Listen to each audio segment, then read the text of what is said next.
smoke good, my bitch is bad, and if you run up on me, it's gonna get ugly. Hey, everybody, that doesn't rhyme. It's not supposed to rhyme. It's the name of the movie. Oh, there it is. Jesus, moving slow today. Hey, thanks for listening today. We're here. We did a special episode, so we don't have a guest today. We just got back from the movies. We're all caffeinated up and kombucha, getting it. I'm having some booch. Getting them bowels disrupted. Rapper Travis Scott references kombucha a lot. Oh, yeah? Yeah, he says, call my essays, I need the booch. He's apparently getting Mexican kombucha. Okay. Yeah. That seems dangerous. That seems like playing a little Russian roulette with your guts there. Yeah. Probably. Russian roulette never stops with you, bro. I remember the first time I bought a Topo Chico. Uh-huh. It was like, I was like right when I was first home, and I went into the mart over by the halfway house there, and it was like mineral water made in Mexico. Yeah. I was like, oh, this seems risky. But I went for it, and it paid off, man. That stuff's pretty delicious. You ever do the math on what Topo Chico means in Spanish? No. So topar is to top, and that's the yo form, which means I do this thing. You know, like I top off Chicos? Yeah. That's funny, because it's a Coke product. You know that, right? Yeah, it's pretty crazy that it's called that. Making fun of gringos pretty hard there. No, I don't think that's what it actually means. It's just a silly joke. But it tracks. You can't be the only one to have put that together. yeah, I don't think topar actually means to top is the thing. Oh. I think it probably means like something topiary, you know? Yeah. Probably means like topiary Chico. It's probably like top Chico, like you're the top man. This is the top boy stuff. Yeah. Top Boy, the star of that TV show, arrested for rape, unfortunately. Right. Do you think he's guilty? Let's get into it. I don't know what you're talking about. He's in Eddington. He played the black cop in Eddington. Oh, he is in trouble? Yes. Yeah, I know who you're talking about. What else was he in? Top Boy. I don't know that movie or show. It's a TV show from Netflix about like British gangsters, which is very funny that even exists since they, don't have firearms there. Yeah. And so is this current going on right now? He was just arrested for 3 charges of like sexual assault against the same woman that I guess apparently occurred in last year. Man. I'm not sure. I'd have to read into it to form an opinion. What I will say, obviously, I'll wait till the facts are out to render my unofficial verdict, but when you have multiple accusers, that to me is more, I'm like, this is bad, Yeah. Then if it's one person, it's like it might all be kind of on her. Yeah, vendetta. Testimony and he's seeing a little bit of success. Sure. And I don't know. It's hard to say, though. I also think that don't want to discount it. There's this pattern of like black actors who become successful and then have their career kind of derailed by accusations like this. Yeah. Jonathan Majors, if you know about him. Not really. Did you see the Creed movies?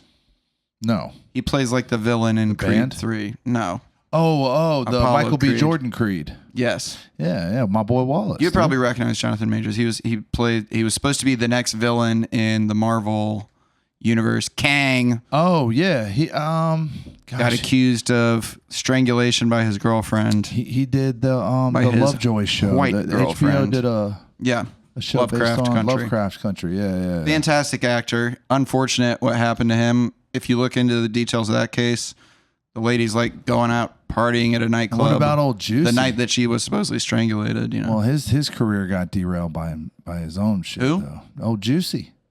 OJ? No, Juicy Smollett or whatever. The guy that. Jesse was making up lies. Yeah, his name's not Juicy. Well, that's from the Chappelle. That's true. So I was just rolling with that. That was I thought it unfortunate. funny. He jacked off with those guys. Apparently, he was jacking off with them, and then he was like, "What if we faked a hate crime?" Is that really what happened? Well, that was his defense. He was like, "I jacked off with them, and then they robbed me." It didn't make any sense. It was like when Kevin Spacey got in trouble, and he was like, "I'm gay, so it's actually fine that I touched everybody." That is a hell of a defense. Yeah, and then It's now I'm handsy. What Now, Pedro Pascal Yeah. is getting all this negative press attention where it's like, he's creepy. Look at the way he like hugs and touches women publicly. And it's like, he is a 50-year-old Latino closeted gay man. That is how they behave. Yeah. Yeah. That's not surprising. When you're like, why would this lady's fiance let him, put his hand on her stomach and like hug her and hold hands with her in public? It's because he's an old gay guy. Yeah. You're going to be threatened by an old gay guy. Well, there's a ton of that going on. It's been going on for a few years now. All these like regular, typical behaviors of certain types of people are being like, oh my God, now. I mean, honestly, the whole Harvey Weinstein was like that. What? Yeah. No, it was not. He was doing bad stuff, bro. He was giving actresses roles He for was sexual doing favors. bad stuff. Well, some of those instances may have been like a consensual exchange of, power it was and stuff. creepy But Hollywood there were others where producer shit. he's like begging to eat their pussy and shit. It was creepy. I don't think threatening anybody to ruin their career if they don't suck his weird. I don't think anybody ground beef that colored lived penis in Hollywood and worked for Miramax motherfucking studios was like, no way, not Harvey. Yeah, there were rumors about it, but it was still what he did was not what I would call regular behavior. Well, I think you just need to look into this more. Well, he's actually being, what's her name's defending him right now. Who? Candace Owens.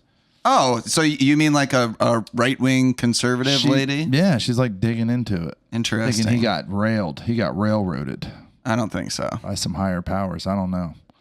I haven't done a whole lot. All I was saying, to be clear to everyone that's listening, was that first of all, didn't know about creepy ground beef dick stuff. All I knew was that one of the most familiar producer credit names I had ever seen. I knew that name for years and years of watching movies. Weinstein. And Bill Cosby, I knew Bill that that they were creepy. Bill Cosby thing was a shocker. Bill Cosby thing was a big shocker because he held a special, different kind of place in my heart. That's unfortunate. Yeah, that was. Never thought he was funny, and Really? that's not like a post thing where I was like, "Oh, I never liked him." I just never. Dude, the Cosby Show was huge. His show would come on, and I would say, "This is not for me." A lot of comics credited their career to his success. Yeah, for sure. His stand-up is extremely slow and not very I've fun. never really to watched listen his to. stand-up, but the Cosby Show was a big fucking deal, man. When I was a Not kid, great. that was a big deal. What's her name? That was everybody my age's crush. The Raven oldest Simone. daughter? No, the oldest daughter. She was Blair in Huxtable, She was in High Fidelity. Nia. What's her name? Think of her fucking name right now. You're blowing it, dude. Yeah, big time. Was there is Claire the character? No, Claire's the wife, right? Okay. Cosby Showcast. Let's see who it is. Keisha Knight Pulliam. Lisa Bonet. Bonet, yeah. Oh yeah, she's bad. Bonet was, yeah. I mean, a hottie. she was incredible, yeah. And then Malcolm Jamar Warner, recently deceased Malcolm Jamar Warner, also. Rest in power to Theo. him. Yeah, man, the whole family was like the greatest thing ever. No, it sucked. I'd rather watch Seventh Heaven. Which Clearly also- not defending Harvey Weinstein. By the there way, is a We might have to pattern- Fucking cut that. Yes, you were. There's a pattern where if you're the patriarch of like a conservative family on a TV show, then you're definitely raping. Okay, we are. Seventh Heaven was the same thing. Jessica Biel was on Seventh Heaven. Yeah. Yeah, The main guy was touching. really. Steven something. Yeah, I guess everyone touches. I don't know. No. I mean, You're taking a lot of Every strong time- stances here. every time, I don't know. I just feel like every goddamn character or movie or show or TV show you talk about, there's always like, oh, that guy got some bad behavior. We could put a compilation together of you commenting about somebody. Yeah, I have like a directory in my head of everybody's dirty laundry. We were talking about fucking Chris Tucker the other day, and you're like, Chris yeah, it's a Tucker shame about was him. a big fan of Epstein. He also just chilled with Michael Jackson all the time. So what do you think That's they were true. getting up to? I did know about that actually, but a lot of those people. I mean, maybe I don't know. Maybe it's all fucked up. Maybe all of them are sick, and maybe I don't want to think about it. You know? What I mean? It never touched me. Imagine getting molested Physically. by Chris Tucker would be horrible. Yeah. Do you understand the dick that's coming out of my pants? That's garbage. Why am I You doing know this? why we gonna touch you today? Because it's Friday and you ain't got no job. Well, I ain't got shit else to do. Damn, dude. You gotta hang out on this island. You gotta poop now? No. Oh. Chris Tucker, CT, child toucher. Whoa. Dang. The signs have been there all along. All right. Potentially none of this will ever get fucking. Keep it. But let's get into this film. Yeah, you want to keep it. I'm the one who fucking apparently has some questionable opinions about this. But you're fine. Just state for the record that you do not think Harvey Weinstein was innocent. I do not think that anybody, Harvey Weinstein included, was innocent of any of the charges that they've had put on them. I do not think that anybody is lying about their behavior. I just like to speculate on both sides of the conversation for shits and giggles. Sure. So what I will say is I think that he was kind of like this behavior is extremely common in Hollywood. And they were like, he's going to be our guy that we pin all of this on. And all these other people are going to kind of escape. My good friend thinks that Harvey was involved with some, like fucking deep state type people. And he was a Democratic Party. And that he fucked somebody over or he was too close to something and he became... a target, basically. But that's all obviously speculative. I mean, there's no way for me to know that. He's a little more in tune to that world than I am. I mean, that my theory that Mac Miller and Anthony Bourdain killed by the Clinton crime family. So, I think basically every celebrity that dies was assassinated. Yeah. Gene Hackman.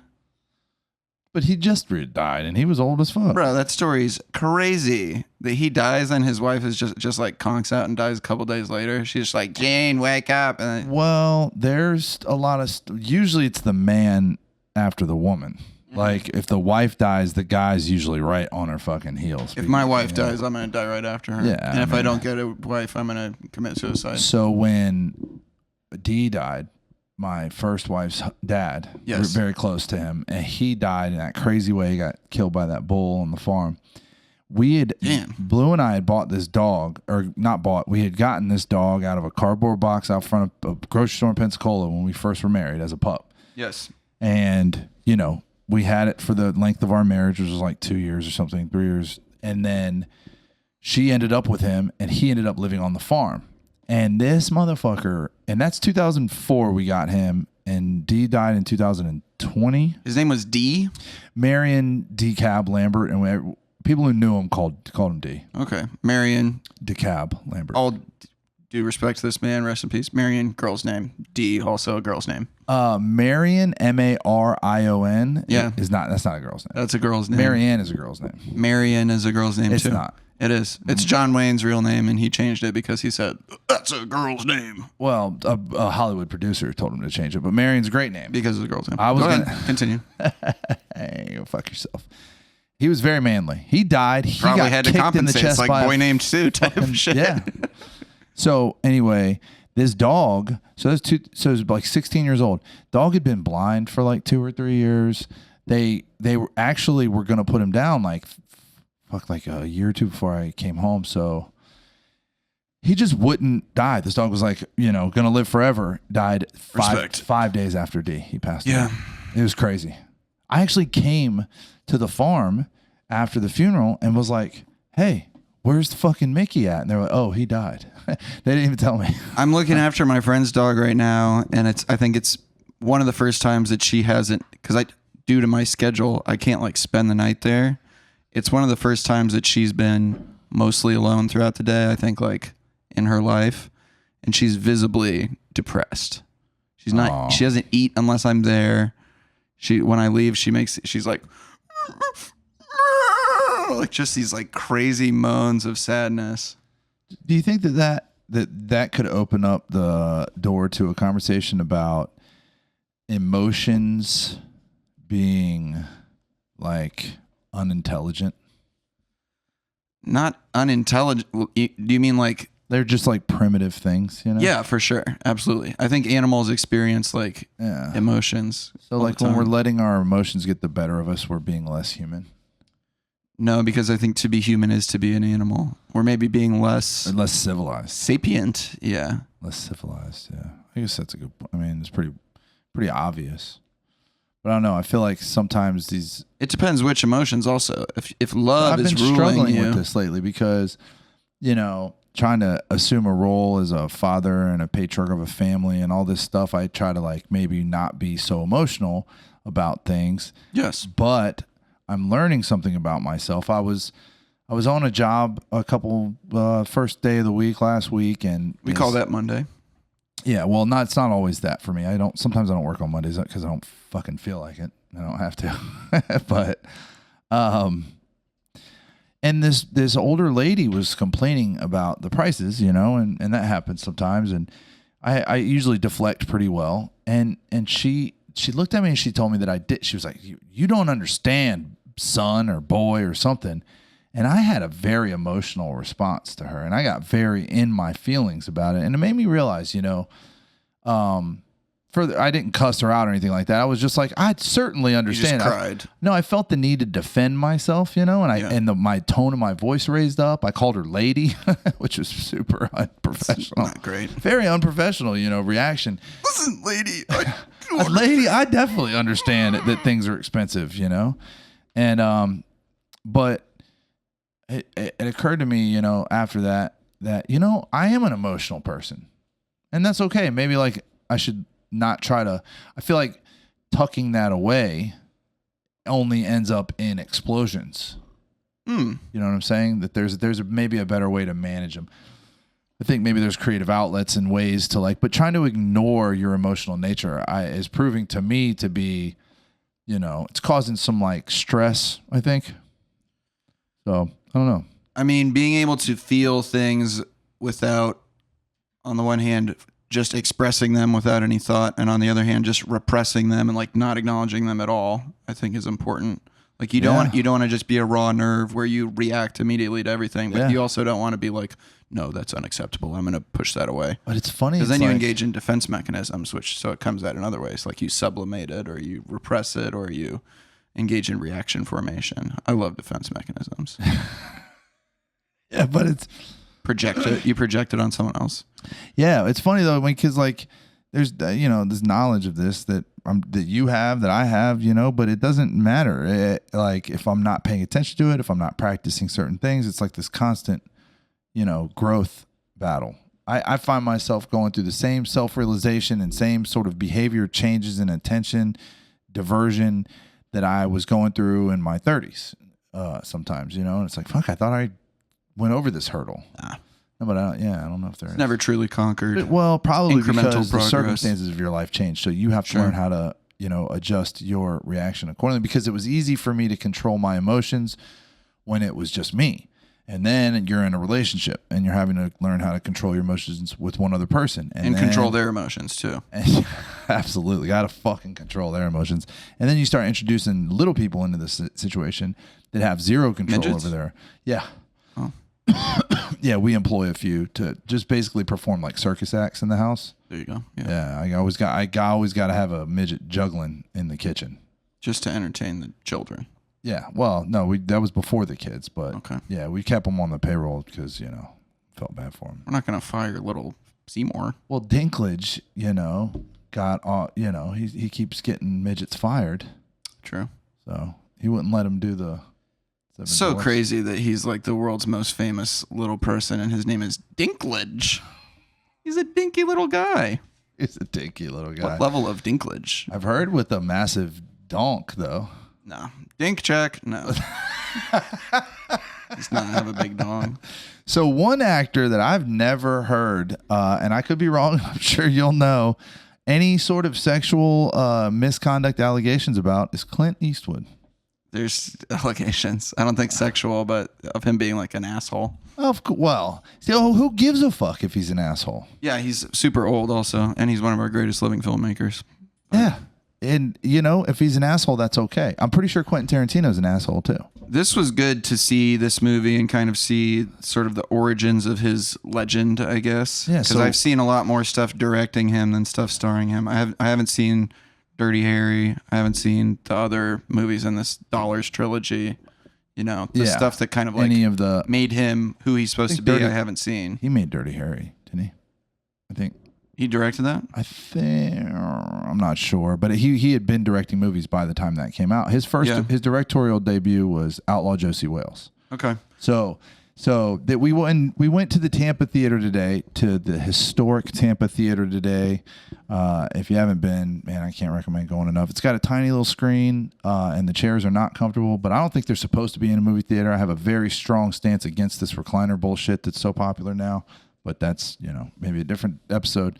I love to recline. We saw Good, Bad, and the Ugly. He had a baby with his mistress while married to his first wife. And he was challenged to a duel by the husband of a co-star that he was having an affair with. Okay. Gene Seberg. So he's fathered 8 children by 6 women. Yo, he rules. Clint Eastwood is the motherfucking man. And, I didn't really get introduced to all this stuff till I was like in my 30s. I forget what catapulted me into the world of the 1960s and 70s Western. And then I got, so he had, sort of kind of started a career on his own. He was in his television show. I always forget the name of this, his breakout role. And there was this Italian guy making Western movies called spaghetti Westerns, and basically what he was doing is he was taking the concept of Westerns and he was shooting it all in Italy with Italian actors for a quarter of the price. And they had this sort of European artistic swag to them, Yes. And it started with a few dollars more, or for a fistful of dollars, and then for a few dollars more. And it's always this sort of same character, this blondie character. This one was shot in Spain. Okay. Good, bad. Well, so Europe, but still for very little money comparatively to what they had to spend to shoot in America. And you compare this to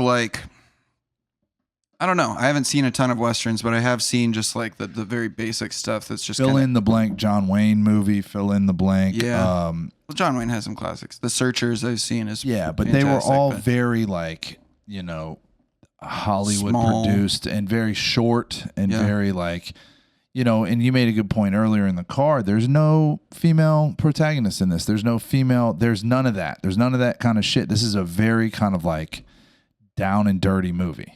Yeah. And it's about, chasing down money. It's about being gross, but being funny about it, It's also epic in scope though, because of how it coincides with the Civil War. That's also this a battle scene that is ginormous that I feel like most Westerns, there's 8 actors in the movie, Yeah. Gary there might be a scene in the town where there's people gathered around, but you're just oh, that guy's shooting at that guy. Yeah. Well, this is huge. So Sergio Leone, he took Clint Eastwood under his wing and basically taught him how to make movies. That's what's up. And he made, Sergio Leone also made another really famous. I'm looking at a picture of him and he's so Italian. Called Once Upon a Time in the West. It doesn't have Clint Eastwood in it. He made that? I thought so. Yes, you're correct. It was Richard Bronson. And he did Once Upon a Time in America too. Yeah. The lady that's in Once Upon a Time in the West, Claudia. Oh my goodness. One of the most amazingly beautiful women. Claudia Cardinale. Wow. Yeah. Pretty. Wow. Yeah. Highly recommend. She won the that might be a competition good- for most beautiful girl in Tunisia. Most beautiful Italian girl in Tunisia. We should put get that poster. We should get a Claudia Cardinale poster. It's got to be Cardinale. It's Italian. You always pronounce the E in the Italian names. I wouldn't know. Well, but anyway, so that's I something was that you raised noticed to throughout the believe movie. that I was very Italian, and I'm actually not. There's all these, Italian faces in this movie. There's a lot of Italian being spoken, and the audio is overdubbed in English. I'm not sure. I don't know if that's what's going on. I think it's maybe that they just changed, they got a bad recording of it or whatever. Because I don't know why they would be shooting in just people speaking Italian. Yeah, but so sometimes it lines up and sometimes it doesn't. So sometimes, Clint, when he's speaking, it seems like I can understand more. And then when Clint and Tuco are talking to one another, yeah. But when Tuco is talking to his brothers, the scene where he comes in and he's like, God, I could dig in this movie so much too. With his homies, and he's like, if you work for a living, why do you kill yourself working? And with the chicken, and he meets his brothers. That audio is horrible, and it's so off. So what it is a lot of the Italian and Spanish actors had terrible accents, so their lines were dubbed so that U.S. and British audiences could understand them. And I think that their accents were so awful that their whole mouth movement just doesn't match what they're saying. That's probably, yeah. That fucking tracks. It is hard to watch. Would you like to purchase a revolver? If you're going to go watch this movie, you haven't seen it, put the fucking subtitles on or you're going to be confused for a lot. It is hard to hear what they're saying a lot of the time. But in the theater we saw it, it was old school, not the best acoustics. No. Very loud. So the sounds of the movie and the music of the movie are spectacular. I mean, it's very famous. That sounds score. good. Probably the big, most famous big reverb score.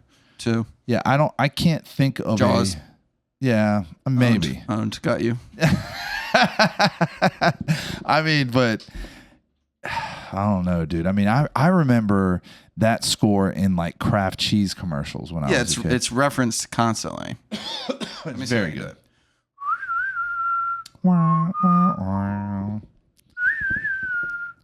My buddy does it he whistles with his teeth, you know? Ooh, I can't do that. I can't do that either, but it's fucking cool. We should have him on just for that. Yeah, banging score throughout. There's a lot of other pieces in addition to that theme that are just spectacular. Oh, yeah. And there's parts of the movie that would be very boring if it wasn't for the music. Yeah. The scene where Tuco is running around just looking for the grave. That music is like 2.5 minutes long of just him like running in a circle. That music, I'm pretty sure Tarantino uses in Django. Probably. I feel like that. Django, sorry. I have a friend named Django. Django Unchained. CH. His name's Django, and I always do that now. That's what's up. Yeah, he's cool, man. He was supposed to come to my house today, but he didn't. I should text him. Maybe he was gonna, but I didn't text him. I was gonna make him breakfast. Yeah. The composer Ennio Morricone. Okay. Got to say it that way because if you say Morricone, that just means in Spanish. So you don't want to call him that. Morricone. But yeah, incredible music. Yeah, I mean, guy's gotta have went down in history. You want to go through it piece by piece? I won't be too granular. Yeah. So we have this opening shot of dusty ass old guy. His name's Harmonica. Tight shot. Yes. Like his whole face isn't in the frame is how close. Like it's above his eyes and below his mouth. You can't see his chin or his fucking top of his head. That's how tight we are. Yeah, and this is like the thing that a lot of students of film like myself have observed about this movie is it's a combination of these crazy close-ups and then giant wide shots. Yeah. There's some of these wide shots that have like 300 extras in them. I like how incredible when they're a very Western thing that I think is like, you know, this is the beginning. This is 1966 too. So they were making Westerns obviously before, but this is when they started to like play with them. When guys are walking through like town and the angle is like way, you know, big wide shot, but then it cuts to all these like in the alley shots or behind the wagon wheel shot of the boots going by and then down the alley and the people walk across and all these different like they just shoved a camera in this weird spot to you know, catch a second just like little point of view. I always thought that was it's also just the spaghetti Western in general. It's very interesting to me to see European people who are just like, dude, America is so cool. Because America is so cool. And in fact, they're like, that they're just like, cowboy, very cool. It's like, I love that. But yeah, we have this kind of crazy scene where these other guys pull up with harmonica and they go into the saloon. Interesting kind of convention with these movies and with cowboy stuff is they're like, all right, we're going to go into the saloon. Let's not draw our guns until we enter the door. Yeah, they just think you would want to just like pull it out and just have it ready, but they go in and then they're like, all right, you ready? Yeah. Okay, well, let's do it. They very flagrantly or flamboyantly sling their cover back so that they have access to it. That's the whole. Yeah, but like then they don't pull it out until they're already in the door, and they get smoked quick by Tuco, the ugly. Because Tuco's got his out. Exactly. See, Tuco keeps that thing on his lap. Yeah, and he keeps one in the chamber, just like Omar, dude. But I think the reason for that is, okay, so it's sort of polite to keep your gun in the holster. Sure. In this weird, like, war, you know, rules thing. And Tuco don't play by the rules. Yeah, and maybe they don't want to bust into the saloon and then he's not there and then they already have the gun out and they get shot by other people. But anyway, They all get smoked except Harmonica, the main guy who loses an arm. Tuco comes busting out of this How window. did you get his name? It's in the Wikipedia. Oh, Jesus. Is that what you were reading during the show? Yeah, Tuco comes. I was reading a bunch of stuff. Tuco comes busting out of the window, and we get this sick freeze frame. Real quick, I want everybody to sort of get a picture painted of what it looks like to watch a movie with $2 Tony. So he takes this process pretty seriously, and throughout the film, Tony is going back and forth on his phone, and one would think, hey, fuck this guy. We're trying to watch a movie here. He's to get off his phone. But I noticed, because I'm a peeping Tom, I don't know, whatever the phrase would be for that. I'm not minding my own business. I'm looking over your shoulder. You're voyeuristic. Boy, hey, I like it. Okay. Fuck yeah. And caffeinated highly. And it was notes, and it was some sort of story that I could tell was associated with the movie. Yeah. And there was a little bit of group text going on with what I assume is your second job. But there was mostly just notes. And then I was looking at pictures of Rebecca Black at one point. I missed that part. Who's that? She sings that song, Friday, Friday. Okay, so not affiliated with the movie. So No, there's a but little bit of, wandering going on mentally, but handsome still. woman. Yes, that was my one little diversion. So yes, I take a lot of notes. It was very thorough. Yeah, man, I was fucking impressed. And you kept the screen on dim, like and you got 5 your pages of background this. is dark. Yeah. So it was very, not. I don't think anyone else noticed. Yeah. I love that Tuco comes crashing out of the window after this gunfight and is still holding like a chicken and has it hanging out of his mouth too. I remember the first time I saw this, I was like, I had an expectation that it was like an old time Western. It was going to be boring or whatever. And this fucking opening scene threw that out of the window. And how they pause on it while he's coming out, and then the words "the ugly" come printed on in cursive. It felt like modern editing to me. Yeah. So I don't know if that, I didn't look into this, but I feel like that freeze frame thing is maybe something that this movie pioneered to a degree. Maybe. Yeah. If it feels very modern, right? It kind of, oh man, this movie's got some humor to it. It's got a little bit of style to it, Yeah. It does. It seems to like that's just a very, very cool thing that he does. Yeah. And it's pretty early in, filmmaking for that kind of thing to be going down. And so we see Tuco. He's labeled the ugly. Yep. He runs All off. the actors look insanely Italian. He's actually not Italian, the guy that plays him. Tuco gets on. He does this throughout the movie in a couple different ways, but this motherfucker can run and jump on a horse like nobody's business, dude. And I think you immediately get the idea that Tuco, because he looks kind of like maybe not physically fit, but he keeps showing you that he is. He's 51, the actor. Really? Yeah. Wasn't he in? I think he was in something that Sean Penn. I think he was like He's been in a lot of films. Mystic River. Maybe I'm not seeing that on here, shop owner or something. No. But he is fantastic in this movie. Eli Wallach is the guy's name. Yeah, he's great. And I know this movie goes for a minute with no dialogue. Yep. We have that whole opening scene, opens, and then we have this guy that we later learn is named Angel Eyes, who's kind of like a mercenary type. Lee Von Cleef. Gunslinger. Lee Van Cleef. Yeah. Comes in this dude's house. Probably the second most famous person in this movie at the time. He had some credits to his name. Kind of funny. They're about to sit down for dinner, and the homeowner's son is just like, all right, stew time. And the mom has to be like, no, your father's about to get killed. Yeah. And so he sits down with him, and he's basically like, I need to find this dude, Jackson. You need to tell me what name he's going by now. And the homeowner's like, I don't know anything about this cash box. And yeah, Angel Eyes is like, I mentioned no cash box. This cash box, broski. But he's been paid to go get this name and kill this guy. Kills the guy after the guy offers him $1,000 for his life. Then takes the $1,000 and then goes and meets up with his employer, the guy that hired him to go find that guy, who I think is named Baker.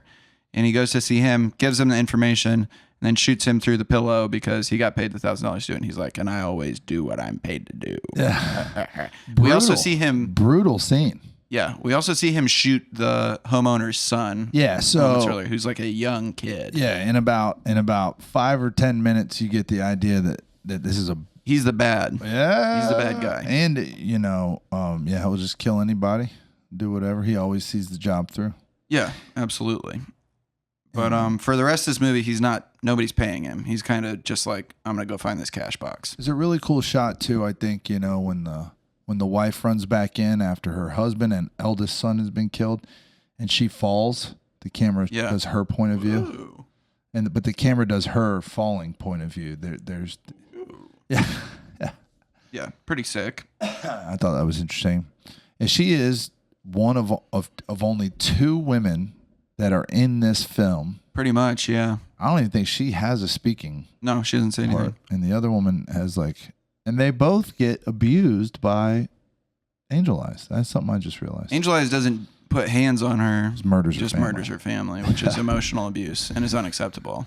That's quite unacceptable. Yeah, he's canceled. Angel Eyes is canceled. God damn it, not another one. But yeah, we see we're introduced to the good, who is the man with no name, Clint Eastwood. And Blondie is what he goes by, but he's the man with no name. Yeah, he's referred to as Blondie by Tuco, and Blondie captures Tuco, brings him to the sheriff. They list some of Tuco's crimes. We get more of them later.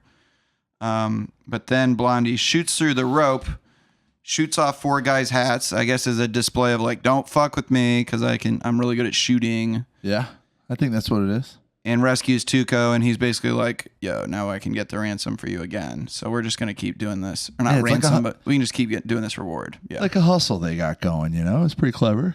And he's like, Tuco, get in on this with me. And he offers him a cigar. Tuco eats the cigar. Badass. Yeah. Throughout this movie, Clint Eastwood is smoking what looks like blunts. Yeah, they're like half cigars. They're like hand-rolled little half cigars.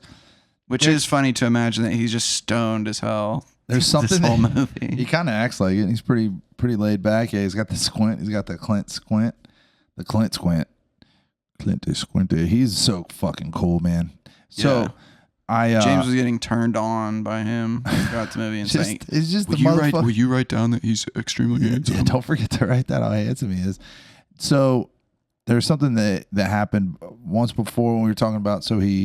When Angel Eyes, so he's having the conversation with the soon to be deceased homeowner, and we don't learn that Angel Eyes doesn't know about this cash box until later.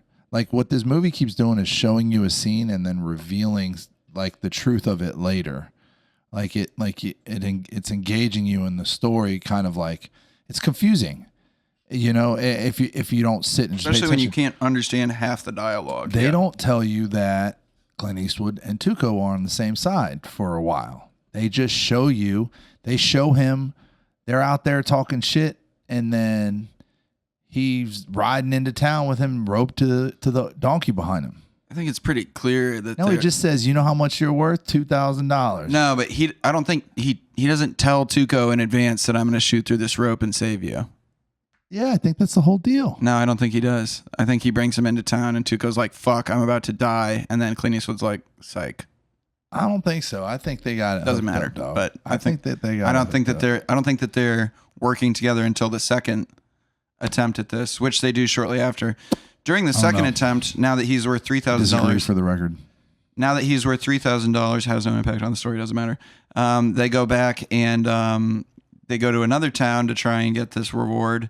And it's revealed that Tuco, among his crimes, raped a virgin of the white race. So Tuco is canceled. He's a bad guy. Any Tuco fans out there, unfollow me. He's not. I do not stand Tuco. Okay. Not because she was a white woman, also. Just because rape is bad. All right, good. I'm glad we know where you stand on Tuco. But yeah, during that whole scene, Angel Eyes gets some info on the box, on the cash Assaulting box. a police officer, too, is one of the charges. Yeah, they say a bunch of them. Yeah. Assault on a Leo. You don't have any problems with that, though. Beating cops is okay. It depends on the cop. Right. I don't think beating. I mean, personally, I I don't think beating anybody is okay. All right. So, what about a Nazi? I mean, are they Naziing right now in this moment? Or yeah. Did they Nazi? They're trying to. You are in between the Nazi and the gas chamber, and he's holding a Jew by the collar, trying to throw him in. I think I subdue him peacefully. And he's saying Auschwitz. I subdue him peacefully. Auf Wiedersehen. And through, communication and government-funded classes, I teach him how to behave. Yeah, how are you going to change his ethos with my... I think it's often good to punch people. I'm being facetious. I would like to punch a lot of people. Facetious? That's my baby's name. Some that don't even deserve it. I think, But we punching people is cool. We see Angel Eyes getting info from Half Soldier, one of my favorite characters. There's a lot of amputees in this movie. Yeah, there's a backdrop. There's a Civil War backdrop in this. Yeah. And that's a pretty common thread in Sergio Leone's movie and a lot of Westerns, but also Clint Eastwood's directorial debut, Outlaw Josie Wales, is very, very tightly tied to the Civil War, Confederacy, and all this. He great fucking movie, by the way. Yeah, he pays this guy who has no legs, really no lower half of his body. Yeah, right. Really, for some information. Way high up leg loss there. And I love that guy immediately sidles, arms himself into a bar and goes, "Whiskey." Yeah. So he's going to get drunk. It's all just going to, I imagine, fall out of the bottom of his body because he has no penis to drain it from. But it's just like a skeleton drinking. It's like, but that's fantastic. He's a Lieutenant Dan style guy. No legs, getting hammered. Big fucking white. Hey, where am I going? I'm just going to get drunk. Chops. Yeah. Big old sideburns on him too. But at this point, these characters are Blondie and Tuco. Blondie double crosses Tuco and is like, I'm going to keep all the money. You can keep the rope. Yeah. And then we see Angel Eyes beating up a woman to get info on Carson, the guy with the cash box. Bill Carson fellow is, yeah. Where is he? And now Tuco, he abandons Tuco, and he's like, when he does that, he goes, it's only 70 miles to town. And so Tuco does it. He walks 70 miles to town. Which Tuco gets some revenge for this later, but he ends up in this gun store, and you liked this scene a lot, huh? I always thought that it's funny that, so Tuco's been stranded in the desert, walked for, we call it 70 miles is what we're going to assume. And he makes it to a horse trough, puts a little bit of water. I love that they pay attention to the whole, you can't go straight to chugging water when you're dying of thirst. He just taps it on his lips, does all this thing. He's not looking for bed. He's not looking for food. He goes straight for revenge. He goes for a gun. Yeah. He walks in a store, finds a gun, and then proceeds to be a bad motherfucker, pushes the shopkeep around, builds his own gun. Builds his own gun. Assembles it out of different parts. And this great, sharpshooter display with the revolver, and it's all like, Tuco's just fucking, I'm sorry that he's canceled, but he's the man. I like that he's about to leave with the bottle of liquor, and then he goes, oh, I just robbed this guy. And he's like, all right, you can have the booze. Yeah. You're going to need it. And then he puts the close sign in his mouth, too. And there's this scene. It just says a lot about Tuco's character, that he's a grease ball. But he is, A, very focused. B, he's like a really good shooter and knows what he's doing. He's not just like a slob. He's like a killer. Yeah. You know what I mean? I fucking love this guy, dude. You love Tuco, you love Harvey Weinstein. I'm seeing a theme here. So, what is this thing? And I'll ask you this and then grab my next soda. Yes. What is this thing of, if you work for a living, why do you kill yourself working? Who is saying that? I think it's the motto of Tuco's crew. So Tuco shows up in this cave, and he's got a chicken with him, and he's like, expressing this out loud theme of, I think what it is, it's like a sort of a call to his cohorts in crime. He's like, this is their credo. This is something that they say to each other. If you work for a living, then why do you kill yourself working? It's not only like why they live the life that they live, because this is how they feel, but it's like a thing that they say, in order to get the other guys to come chill. Yeah, and if you say that, it's like a password. These boys do code. show up right after. Oh, is your fucking soda down there? Nice. That was fun to watch you be stupid. I always loved that. I remember that line forever. I thought that was really cool. I mean, that's like a tattoo-worthy saying. I'm into it. There's a couple great pieces of dialogue in this movie. I think I'm going to get a portrait of Tuco tattooed on me. Maybe. Okay. Yeah. It's going to look weird, but... I mean, It's fine. I got lots of weird tattoos. Tuco says only poor people eat potatoes. It's mean and not true. Well, back then, and it was, he's flexing with his chicken, dude. Yeah. He's got him a chicken. And he's just going to boil this chicken with a bunch of the feathers on it, which is kind of crazy. Yeah, well, he starts plucking them. I don't know that. Then he gives up. Yeah, and he's like, fuck this. I'm hungry. We find out that the Southerners, cowards, are abandoning the city, and we see this guy who runs the city be like, now we're gonna get money from the Yankees. And then Tuco shows up and robs that guy, sees Blondie's horse, and he's like, I'm after this guy. And then his gang gets smoked trying to sneak up on Blondie. Blondie's like playing with his gun. Bam, bam, bam. Kills all of them, but then Tuco gets the drop on him, sneaks in the window. Yeah, the third brother, as he's dying, looks Blondie in the eyes like, how the fuck did you know that? And Blondie looks at him and says, your spurs. And that's the only dialogue. The rest of is unspoken. He goes, your spurs. And then, puts another last one in him and turns around, and Tuco's like, there's two types of spurs in this world. Some that come in through the door and ones that come in through the window. And this is a common theme with Tuco. There's two types of throughout his. And then he gets it flipped on him later. Yeah, at the very end. Yeah, that's what's funny. Blondie that's says. A Tuco saying. Yeah. Is there's two types of. There's the guy who's got the rope around his neck and the guy that does the cutting, all kinds of things. But yes. So now Tuco's got the drop on Blondie. And so he goes to make him hang himself, basically. Yeah, it gets pretty fucking, real. But saved by cannon fire. Boom. Yeah, and our friend $2 Tony cackled out loud at this point. It was pretty. It's funny that he went through all this effort of trying to make him hang himself, and then boom, cannon. And also you see Tuco hilariously fall through the floor. That's what I thought was funny, too. It's very slapsticky. Well, there's a lot of moments in this movie where the whole crowd laughs out loud, and this didn't seem to be one, but this is one where you and I shared a nice, good laugh, I thought. I giggle whenever anybody falls through anything. It's very funny to me. And we see Angel Eyes trying to get more info, and he bribes this Confederate guy for info with a giant, gross, muddy bottle of liquor. There's a lot of bottles in this that have like twine wrapped around them or seem like they're caked in poop. But if the liquor is good, we're going to drink it. And Tuco is tracking Blondie down. He tracks him by his blunts. He keeps finding his half-smoked blunts and like picking them up and chiefing them down. He can stink that kind from miles away. Dude. Exactly. Yeah, that kush. And he gets the drop on him once again. And Blondie is in the middle of doing another one of these things where he has gotten a guy for a reward and is about to shoot the thing to save his life. This time it doesn't work. Which leads us to believe that this is a thing that... Anyway. But he lets his scam partner dies in that case.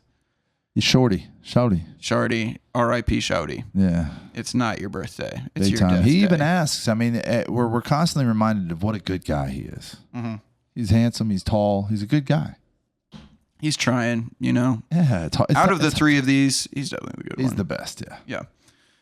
But Tuco's like, all right, we're going to do the Bataan Death March with you. And he's like, fair-skinned people can't handle the heat is what I've heard.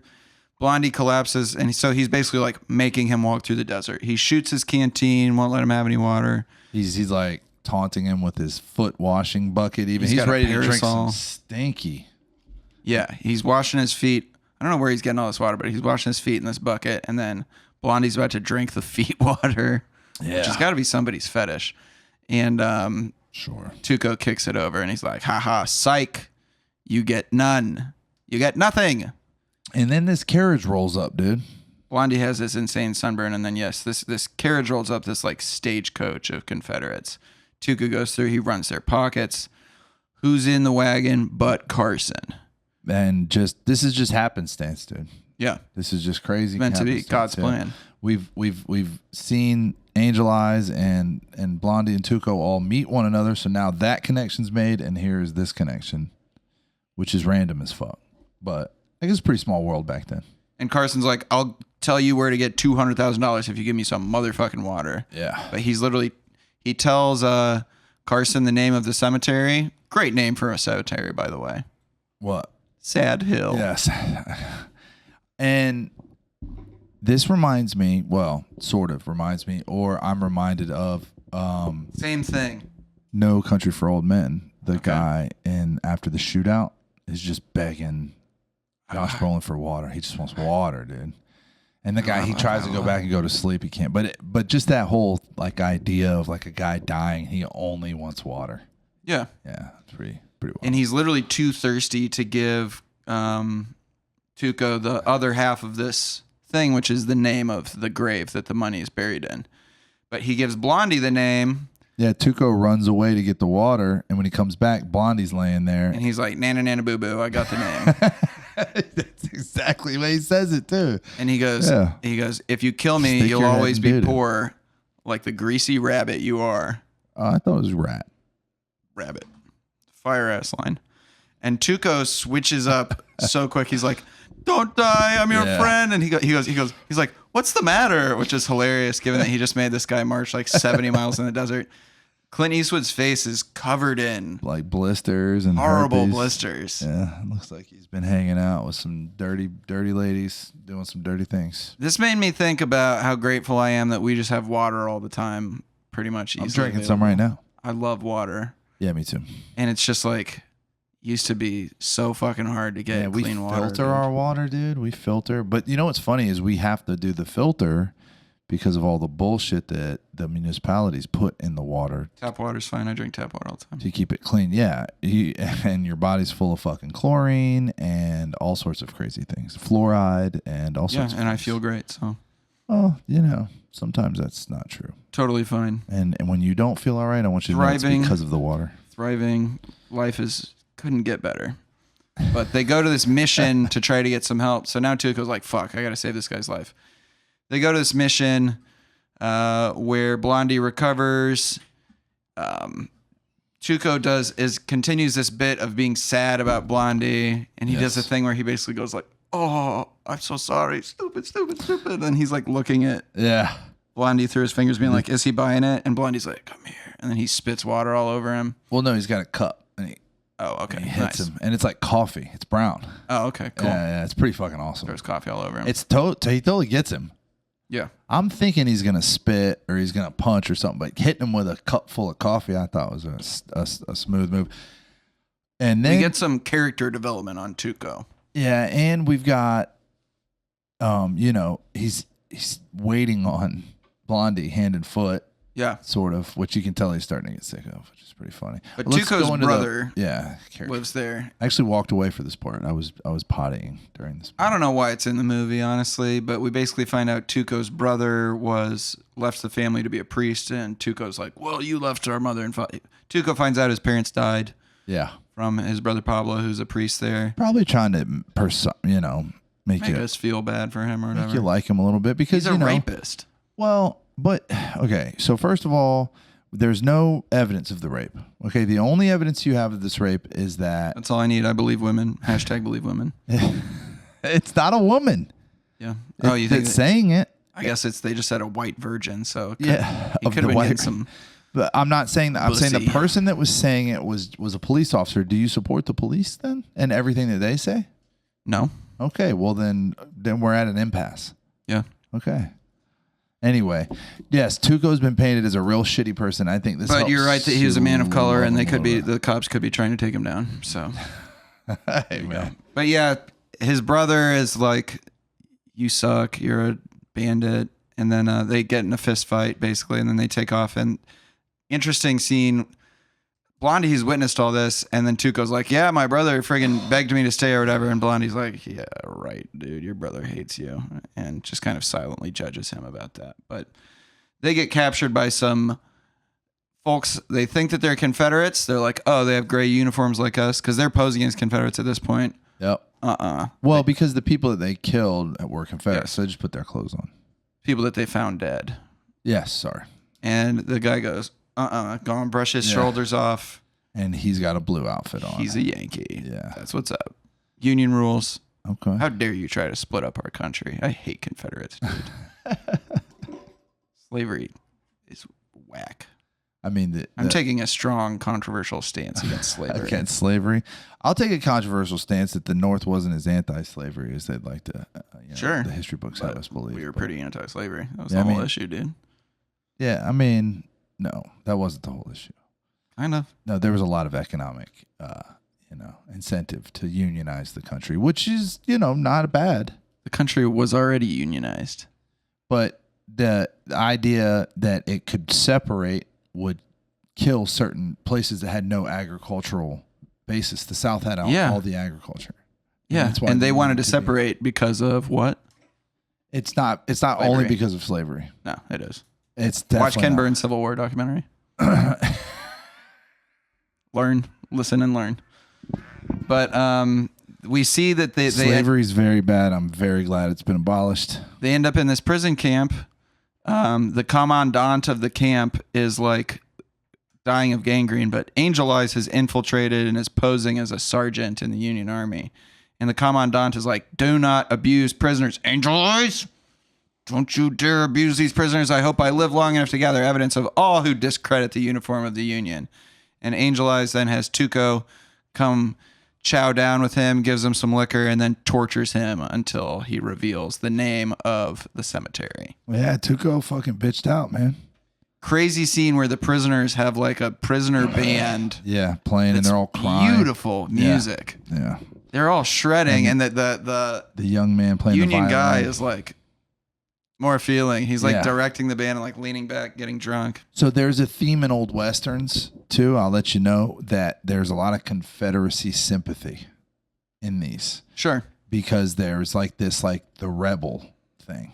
Mm-hmm. In the 70s, that was really popular. I mean, if you look at like the Dukes of Hazzard was a really popular thing. There's a lot of like, it's just the South in general. There's a lot of lost cause people. Yeah, lost cause people. That whole like Southern gentleman thing, which is such a fucking weird thing, but I think it's kind of cool.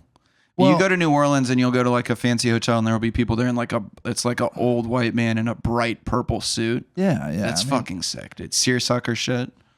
But the thing is it's like this very obvious cover up of like this. It's like, to me, it's like a peacock against like this dark history of it's slavery. Like you're basically just, I mean, I'm a Gone with the Wind defender also. It's one of my favorite movies, but and it did we'll probably get into this more later, but it rose to mind because I've never seen a movie from, this is years after Gone with the Wind, obviously, so maybe it's less impressive to pull it off in the 60s, but like the scale of the battle scenes here matches some of those in Gone with the Wind.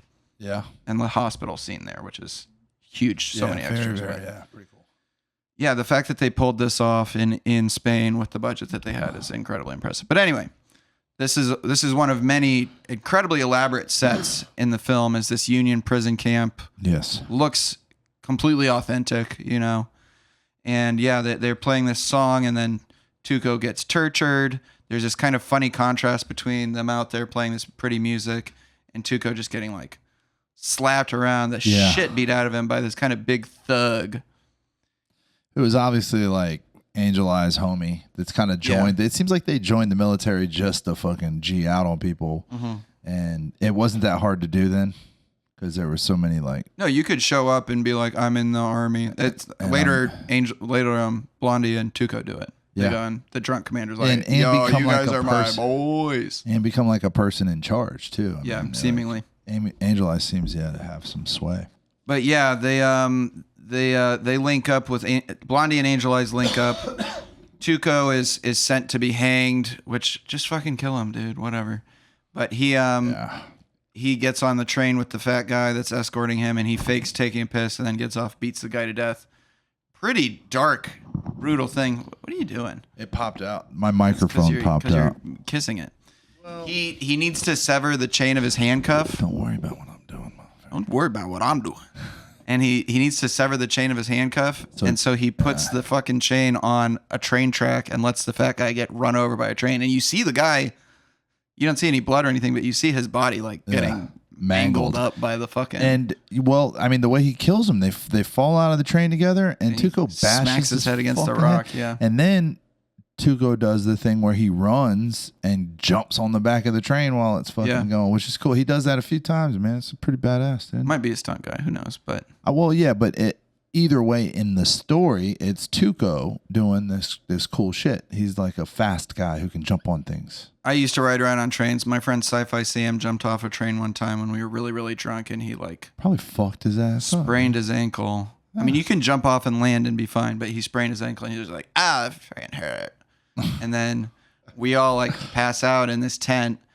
And I guess he was just so drunk that he couldn't feel the pain when he passed out, but woke up at like 4 a.m. and just starts going, ah, fuck, ah. Like he was so drunk he just couldn't feel it. So when we look and his foot is like twisted the wrong way. He just got married. Shouts out Sci-Fi Sam. What's good, bro? You're not gay. So surprised. He was very gay at the time. There was this guy. Yeah, give me a kiss. Oh my God, I broke my ankle. Just the dirtiest. There was this guy when I lived in the mountains that, we all used to party fucking hard up there. And this was Brokeback Mountain, right? Yeah. Yeah, there was a Nantahala, North Carolina, whitewater rafting guides and, just basic, staff of the facilities. And this guy, he was a cook, but he fell asleep by the fire all zanied out. No. Dude, and woke up in the morning with like fucking 2nd-degree burns all over his feet. And you could hear him screaming in all the like little cabins. We call them randos. I think we had a name for him. But like everybody was talking about it, that we heard Alan screaming that morning, that he was, he woke up and just. That sucks. He had to go to the hospital and shit. It was nuts. Xanax will put you to sleep and you will sleep through crazy shit like that. It's nuts, dude. All right. So now Tuco is free and. Free Tuco free. Tuco goes and takes a bath somewhere. I'm not really clear on where this is, but he gets caught by Harmonica, the guy from the beginning who's missing an arm. And he's like, I got you. I've thought of you every time I couldn't use my right arm. And he's like, I've had plenty of time to practice shooting with my left. And Tuco literally in the tub just has the gun under the bubbles with him. Yeah. Second, just shoots him out of the tub and goes, if you're going to shoot, then shoot. Don't talk. Yeah. And that's a big, erupts Classic the room. line. Everybody laughs. It's a great moment. Tuco is just like, it's funny because he's covered in bubbles. Yeah. And he's a motherfucker. He's rub-a-dub-dub scrubbed in the tub. He murders this guy and then gets back in the tub. I don't think he ever gets out of the tub. Yeah, well, no. He doesn't leave the tub until later. He stands up, but he stays in the tub. But stands up, reaches over the doors, puts a kill shot in the guy. Oh, yeah. But he stays in the tub. We see his cheeks. We do see the old flobby. I was really surprised that they just show this guy's butt cheeks in this movie. I don't know why. But yeah, you see his butt. Not great. No. Could be firmer. But Blondie and Tuco join back up. There's a lot of like shifting alliances in this. Mm-hmm. They join back up, and Blondie is like. I feel like Blondie and Tuco are like kind of the most homies. Consistent. And they're kind of homies. I mean, and like this they're both pretty they toxic forced to be because each of them has one piece of this equation to find the thing. Would you call it a toxic relationship that they have? Yeah, they have a toxic situationship. Okay. Blondie won't text Tuco back, type shit. But they are gay together, yes. And we have it's beautiful. They join back up, and Blondie's basically like, we should take on the gang, which we haven't discussed this, but Angel Eyes has this whole gang of like a squad. Somehow Angel Eyes just like maintains ruffians. This like Hefe status. I'm not sure what. I think he's just an excellent gunslinger. And he's just like a bad dude. He gets people to follow him, that want to be his buddy, want to be his friend. But pretty sick gunfight between do his bidding. Yeah. Blondie and Tuco take on the gang. Pretty sick gunfight. Yes. It's interrupted at one point by this big artillery fire thing. Yeah. Which I was like, that's cool. And then that happens like 90 times later in the movie. I was like, damn, dude. Yeah. And there's the way that those artillery things are shot is another example, I think, of some maybe advanced film editing for its time.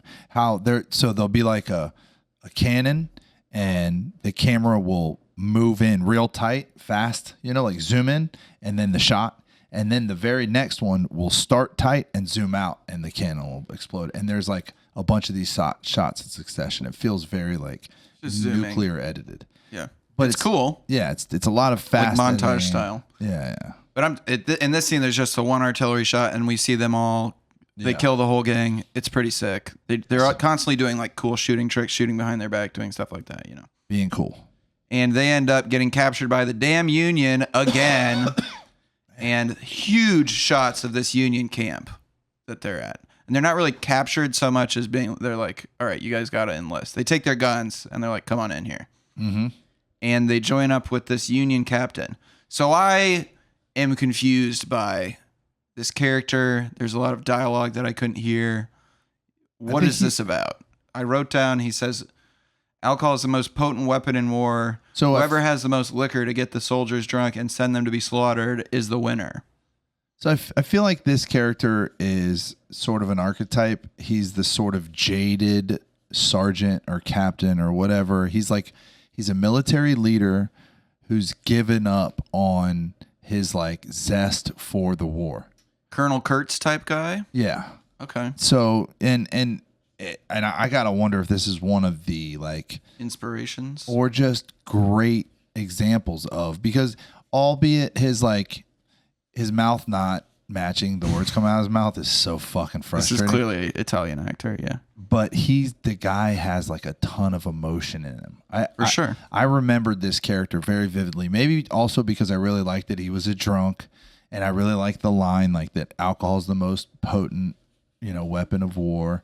And it's just he has this really interesting commentary on the war where he's in a position where he has to get guys worked up to go die for their country. And he's not on that trip at all. He's more like, this is all stupid. If I could blow this fucking bridge up, they're fighting over this dumbass bridge. So I didn't hear him say that. Yeah, he says if I could fucking get rid of this bridge, then I could save all these people's lives, at least for today. Nice. And so, Blondie and Tuco decided to take it upon themselves. Well, a fight breaks out first. Battle, I guess is what you call a fight when it's in a situation like this. And there, you got blue coats and gray coats all running towards the same little bridge and then fucking each other up on the bridge. And then all the cannons going off and all this crazy war shit happening. And like you said, this super high scale, a lot of fucking action. And he says, come enjoy the explosions. Spectacle to them. And we as the audience then get to watch this, which is like sick battle scene. And it's old school shit. There's no fucking bullshit ass computer. No, the fact that it's 1966 and these explosions are going off, there's 30 people, 100 people on stage on the screen running around. There's multiple explosions going off right next to them. Yeah. Like the level of coordination that had to take for nobody to get their fucking leg blown disregard off. For people's safety. I'm sure the safety regulations in Spain in the 60s were nothing. Doesn't say anybody died. But, to pull it off. And, well, I also think people weren't fucking pussies back then. You could run next to an explosion, maybe. Dang, they accidentally blew the bridge up when they weren't filming. Oh, no shit. Yeah, they had to rebuild the bridge. So there's this really cool scene that follows where, well, Clint Eastwood, so the captain gets hurt after he's given us this really long sort of poetic diatribe about the pointlessness of this war and how he wishes the bridge would go away. And Blondie goes up to him and he says, keep your ears open. Yeah. Basically being like, check this out. I'm about to blow Well, they're from their vantage point, they realize they're standing on a pile of explosives. And it's this sort of funny there's a good scene where he's scene. like, I want to blow up this bridge. And then he comes down and he's smoking. Says explosives and he like moves his blunt away from it. Speaking of the safety thing, a couple fun facts. Okay. Guy that plays Tuco Wallach was almost poisoned during filming when he accidentally drank from a bottle of acid that a film technician had set next to his soda bottle. What the fuck was the acid for, I wonder? In his autobiography, he complained that Leone was a brilliant director, but was very lax about ensuring the safety of his actors during dangerous scenes. Fucking believe it. And another scene where he was be hanged after a pistol was fired, the horse underneath him was supposed to bolt. The rope was severed, but the horse was frightened too well, galloped for a mile with him still mounted and his hands tied behind his back. Oh, for a mile? That's fucking and the scene really where him and the guy chained together jumped out of a moving train. Wallach and the entire film crew were not aware of the heavy iron steps that jutted 1 foot out of every boxcar. So if Wallach stood up at the wrong time, one of the steps could have decapitated him. So he damn near almost died 3 times on the set. Nice. But he got to be Tuco, so I don't want to fucking hear about it. Yeah. He did for sure. Leone, who was obese, prompted amusement through his excesses. So he was munching hard on set. That's great. Being a big fat Italian guy and just ordering everyone around and doing these crazy scenes is awesome. Where he's just like, get closer to the explosion. Yeah. Just go. Stop being a bitch, dude. I need a shot. This is my favorite scene in the movie. Was just this crazy battle that they had. Because then- thinking about that being done in 1965, 1966 is like nuts. Yeah, it sounds very exciting. Had to be incredibly elaborate. Yeah, because I kind of like imagine like, you know, the big like plastic cone instead of a microphone, this like 6 foot long cone. Sergio, They had microphones at the time. I know, but it just feels like maybe one of those. Maybe he would have a situations. giant cone. And he's yelling in Italian too, and nobody knows what he's saying. But yeah, they blow up the bridge. We see them go rig up the bridge, and while they're doing that, they finally reveal the secrets to each other. I think this is such a good scene. This is such like a friend zones, like a friendship scene. They're for some reason they both know how to do this. First of all, like this is cool that complicated. Well, I mean, kind of to know that. You know, maybe it isn't complicated, but I think that it's cool that they're sort of bonding over their knowledge for explosives, and they're going to blow this bridge up together. And in this moment, it feels like the time to share their secrets with one another. Yeah. And I think that that's really cool, man. I love that scene. And we see the doc. He's getting cotton put all over his shit, but then they exchange. They each tell each other like, "All right, here's where the cemetery is," and Blondie gives Tuco the name that he says is where the shit is buried. Yep. And then they blow the bridge up. Hilarious. Tuco takes cover, face down, ass up. Like he just dives over this thing. And for 2 minutes just remains like this with his cheeks just hanging out. Somebody could have come by and done something to him.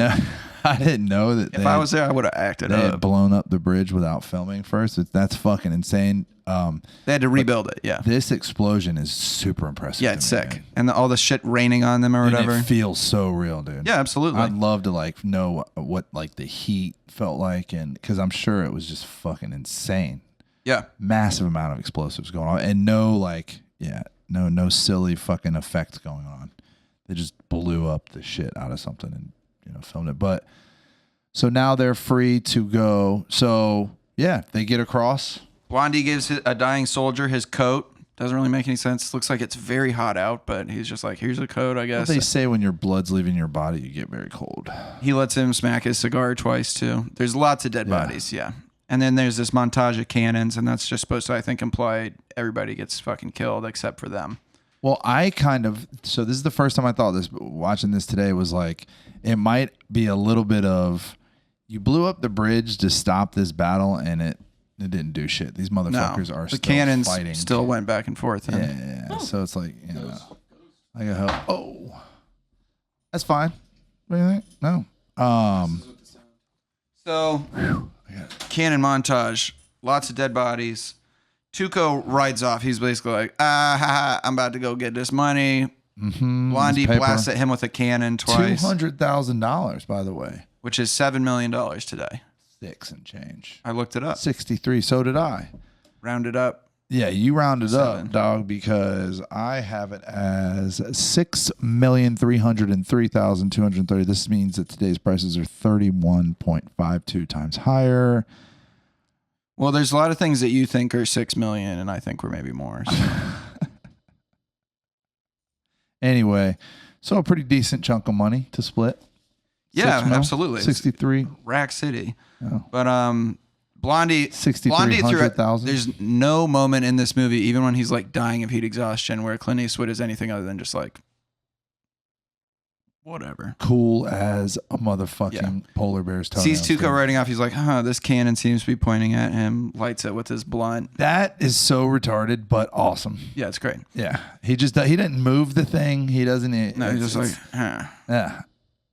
He just has that hanging out of his mouth the whole movie. He's also lighting matches with his thumb. Oh my god! How do you do that, bro?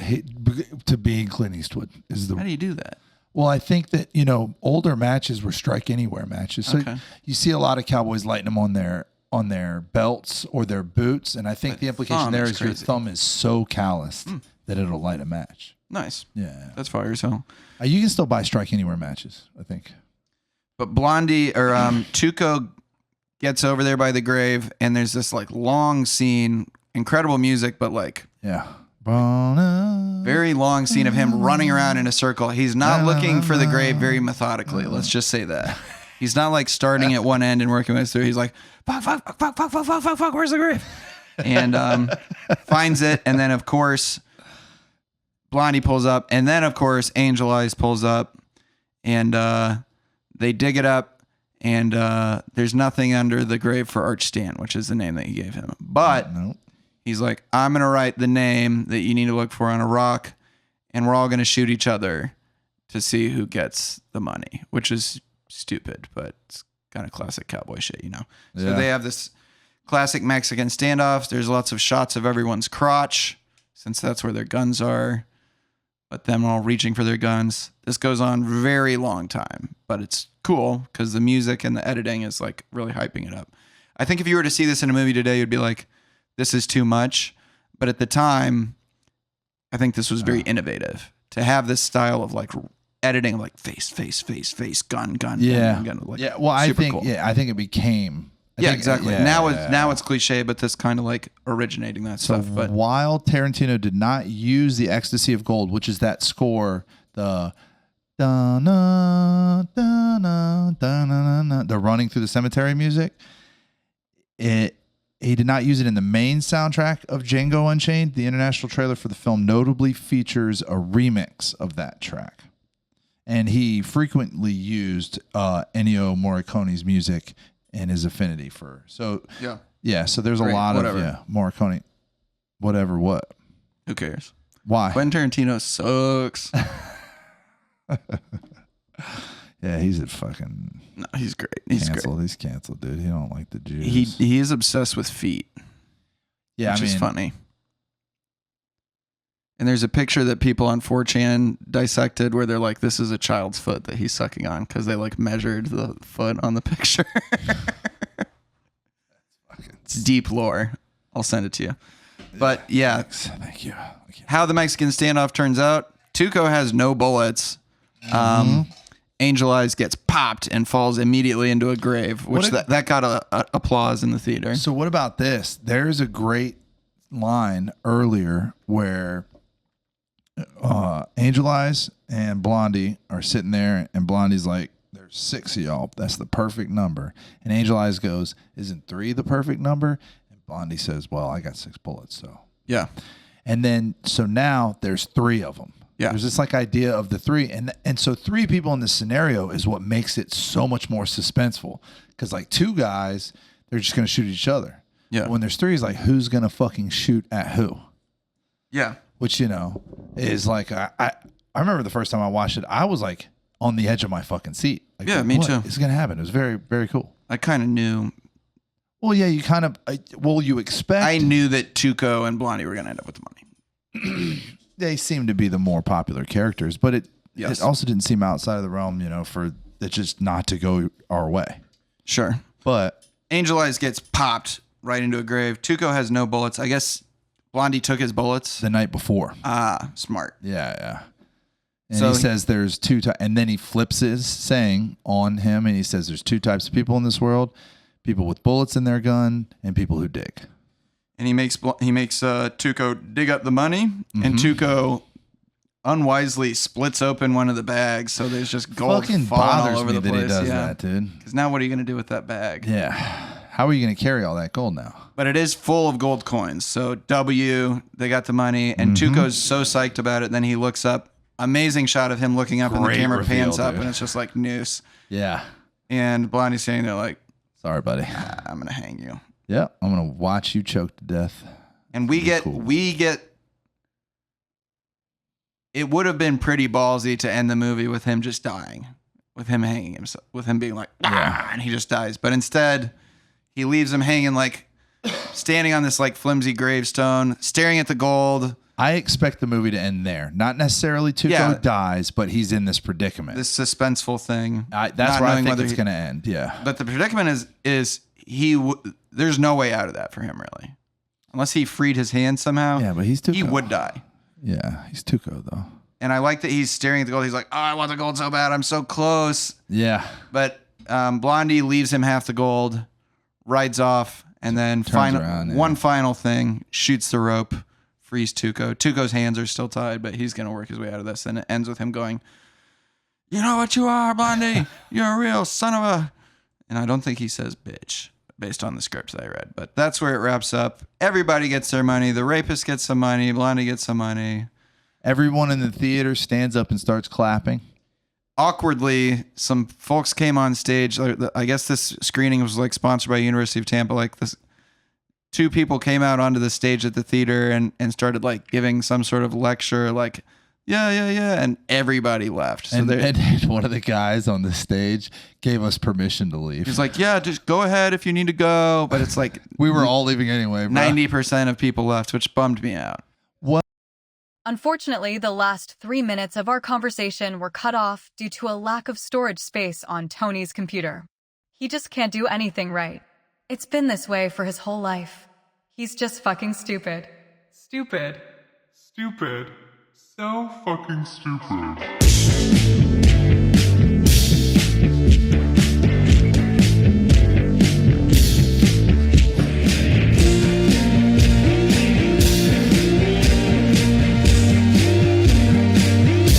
I'm loose.